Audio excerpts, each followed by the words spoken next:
ഒരു കാലത്തെ കൊല്ലം ജില്ലയുടെ പേടി സ്വപ്നം. ഒരു കാരണവുമില്ലാതെ 7 പേരെ തലക്കടിച്ചു കൊല്ലുന്നു. ഇന്നും നമുക്കിടയിൽ എവിടെയോ ഉള്ള മൊട്ട നിവാസിന്റെ യഥാർത്ഥ കഥ. വർഷം 1996. കൊല്ലം നഗരം ശാന്തതയിലായിരുന്നു പോയ ഒരു രാത്രി. ഉറക്കത്തിൽ നിന്ന് എഴുന്നേറ്റ് അയഞ്ഞ ഷർട്ടും പാൻറ്റും ധരിച്ച് അയാൾ പുറത്തേക്ക് നടന്നു. സമയം ഏതാണ്ട് രാത്രി 2 മണിയായി കാണും.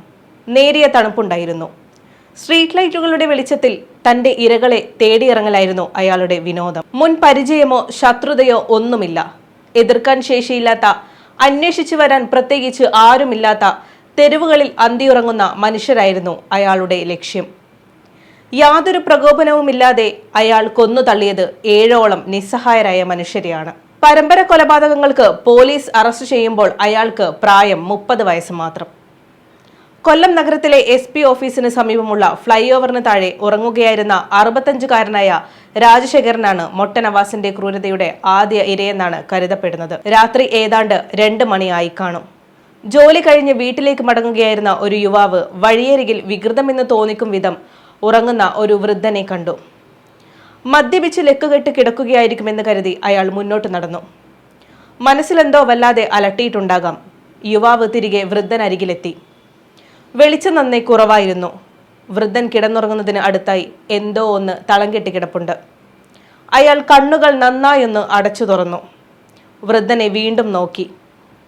അരികിൽ തളം കെട്ടി കിടക്കുന്നത് രക്തമാണെന്ന് മനസ്സിലായതോടെ യുവാവ് അലറിക്കരഞ്ഞു. പിന്നാലെ പോലീസിന് വിവരമറിയിച്ചു.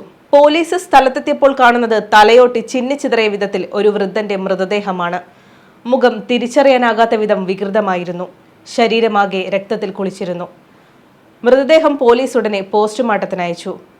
കല്ലുകൊണ്ട് തലയോട്ടി അടിച്ചു തകർത്തതിൽ രക്തം വാർന്നാണ് മരണമെന്നായിരുന്നു പോസ്റ്റ്മോർട്ടം റിപ്പോർട്ട്. കൊലപാതകത്തിന്റെ കാരണമെന്തെന്നോ ആരാണ് കൊലപാതകത്തിന് പിന്നിലെന്നോ കണ്ടെത്താൻ അന്ന് പോലീസിന് സാധിച്ചില്ല.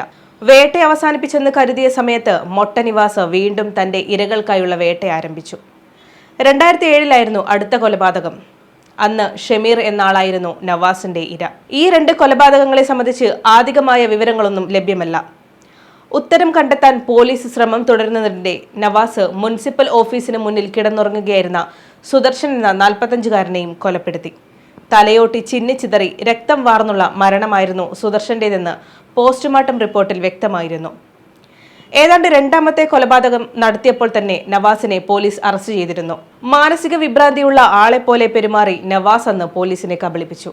ഇയാളെ ചോദ്യം ചെയ്യാനുള്ള ശ്രമങ്ങൾ നടത്തിയെങ്കിലും പെരുമാറ്റത്തിലെ അസ്വാഭാവികതകൾ കണക്കിലെടുത്ത് നവാസിനെ പോലീസ് തിരുവനന്തപുരത്തെ മാനസികാരോഗ്യ കേന്ദ്രത്തിൽ പ്രവേശിപ്പിച്ചു. ഡോക്ടർമാർ നവാസിനെ വിവിധ പരിശോധനകൾക്ക് വിധേയനാക്കി. എന്നാൽ മാനസിക വിഭ്രാന്തിയുള്ള ഒരാളെപ്പോലെ ആയിരുന്നില്ല അക്കാലയളവിൽ നവാസ് പെരുമാറിയിരുന്നതെന്ന് ഡോക്ടർമാർ പറയുന്നു. ആരോഗ്യ പ്രശ്നങ്ങളിൽ നിന്ന് ചൂണ്ടിക്കാട്ടി നവാസിനെ അന്ന് ആശുപത്രിയിൽ നിന്ന് വിട്ടയച്ചു. ഇതിന് പിന്നാലെയായിരുന്നു നവാസ് മറ്റു കൊലപാതകങ്ങൾ നടത്തിയെന്നാണ് റിപ്പോർട്ട്. സംശയം തോന്നിയ പോലീസ് മാനസികാരോഗ്യ കേന്ദ്രത്തിൽ വിളിച്ച് അവർ എത്തിച്ച ആളെക്കുറിച്ച് അന്വേഷിച്ചു. അയാൾ എവിടെയുണ്ടെന്ന ചോദ്യത്തിന് പരിശോധനകൾക്ക് ശേഷം വിട്ടയച്ചെന്നായിരുന്നു അധികൃതരുടെ മറുപടി. ഇതോടെയാണ് കൊല്ലത്തെ വിറപ്പിച്ച കൊലപാതകങ്ങൾക്ക് പിന്നിലെ കോൾഡ് ബ്ലഡഡ് മർഡർ മൊട്ട നവാസാണെന്ന് കണ്ടെത്തിയത്. 2012 നവംബർ 2 അന്നത്തെ east circle inspector V Sugathan, sub inspector G Gopakumar, senior civil police officer Prasannakumar എന്നിവരുടെ നേതൃത്വത്തിലുള്ള സംഘം മൊട്ട നവാസ് എന്ന കൊലപാതകയ്ക്ക് വിലങ്ങിലിട്ടു. ദീർഘകാലത്തെ വാദപ്രതിവാദങ്ങൾക്കൊടുവിൽ പൂജപ്പുര സെൻട്രൽ ജയിലിൽ വിചാരണ തടവുകാരനായിരുന്ന മൊട്ട നവാസ് ജയിൽ മോചിതനായി. കേസ് അന്വേഷണത്തിൽ പോലീസ് വരുത്തിയ വീഴ്ചകളും കുറ്റപത്രത്തിലെ പഴുതുകളുമാണ് 5 പേരെ നിഷ്കരുണം തലക്കടിച്ചു കൊലപ്പെടുത്തിയ പ്രതിയുടെ മോചനത്തിലേക്ക് നയിച്ചതെന്ന ആരോപണങ്ങൾ അന്നേ പോലീസിനുള്ളിൽ നിന്ന് തന്നെ ഉയർന്നിരുന്നു. കൊല്ലപ്പെട്ടവരാരും അന്വേഷിച്ചു വരാൻ ആരുമില്ലാത്തവരായതിനാൽ പോലീസ് അന്വേഷണത്തിൽ അലംഭാവം സംഭവിച്ചിട്ടുണ്ടെന്നും ആരോപണങ്ങൾ ഉയർന്നിരുന്നു. തെളിവുകളുടെ അഭാവത്തിലായിരുന്നു മൊട്ട നവാസിനെ അന്ന് കോടതി വെറുതെ വിട്ടത്. കുട്ടിക്കാലത്ത് നേരിട്ട പ്രതിസന്ധികളാണ് മൊട്ട നവാസിനെ ഇത്തരം ക്രൂരകൃത്യങ്ങളിലേക്ക് നയിച്ചതെന്ന റിപ്പോർട്ടുകൾ പിൽക്കാലത്ത് പുറത്തു വന്നിരുന്നു. ചെറുപ്പത്തിലെ അച്ഛൻ നഷ്ടപ്പെട്ട നവാസ് ആയിരുന്നു അമ്മയും സഹോദരിയും അടങ്ങുന്ന കുടുംബത്തിന്റെ ഏക ആശ്രയം. 4 വർഷത്തോളം മുംബൈയിലായിരുന്നു കുടുംബത്തോടൊപ്പം നവാസ്. അവിടെ നിന്നും ലഹരിക്ക് അടിമയായി. മുംബൈയിലെ തെരുവുകളിൽ വെച്ച് അമ്മയും മരിച്ചതോടെ തിരികെ കേരളത്തിലെത്തി. ഇതിനിടെയാണ് നവാസിന്റെ സഹോദരിയെ കാണാതാകുന്നത്. ഇവരെ സംബന്ധിച്ച് പിന്നീട് വിവരങ്ങളൊന്നും ലഭിച്ചിട്ടില്ലെന്നാണ് റിപ്പോർട്ട്. 2019 മാർച്ചോടെ മൊട്ട നവാസിനെ കോടതി വെറുതെ വിട്ടു. തെളിവുകളുടെ അഭാവം ചൂണ്ടിക്കാട്ടിയായിരുന്നു അയാളെ വിട്ടയച്ചത്. ജയിലിൽ നിന്ന് പുറത്തിറങ്ങിയ നവാസിനെക്കുറിച്ച് പിന്നീട് ആരും അന്വേഷിച്ചില്ല. അന്വേഷിച്ചവർക്കാർക്കും നവാസിനെക്കുറിച്ച് യാതൊരു വിവരവും ലഭിച്ചതുമില്ല.